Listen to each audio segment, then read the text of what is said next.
गांव के बाहर एक पुरानी सुनसान हवेली थी, जिसे लोग भूतिया हवेली कहते थे।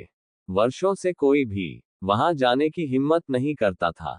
गांव के बुजुर्गों का कहना था कि रात के समय वहां अजीबोगरीब आवाजें आती हैं, और जिसने भी अंदर जाने की कोशिश की, वह डर के मारे वापस नहीं आया।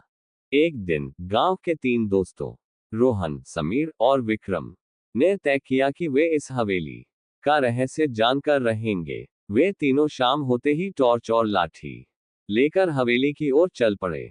जैसे ही वे अंदर पहुंचे, हवा की सनसनाती आवाज, खिड़कियों के चरमराने की ध्वनि से माहौल और भयावह हो गया। अंदर घुसते ही उन्होंने देखा कि हवेली बहुत पुरानी और जर्जर हो चुकी थी। चारों ओर धूल जमी थी और मकड़ियों के जाले लटके हुए थे। तभी अचानक एक खटाक की आवाज आई और दरवाजा अपने आप बंद हो गया। तीनों दोस्त घबरा गए, लेकिन हिम्मत जुटाकर आगे बढ़ते रहे।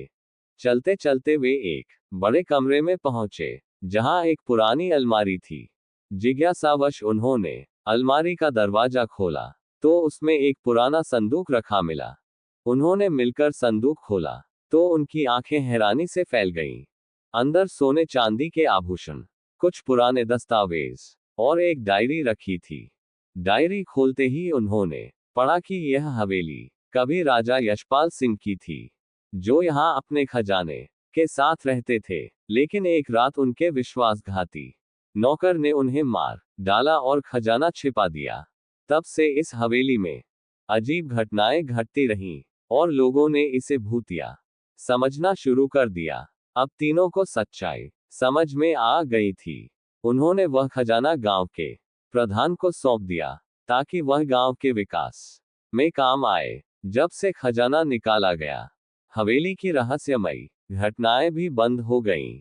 गांव वालों ने हवेली को फिर से ठीक करवाया, और वह अब डर की नहीं, बल्कि इतिहास की पहचान बन गई। तीनों दोस्तों की हिम्मत और समझदारी से गांव का एक बड़ा रहस्य सुलझ गया, और वे सभी के लिए हीरो बन गए।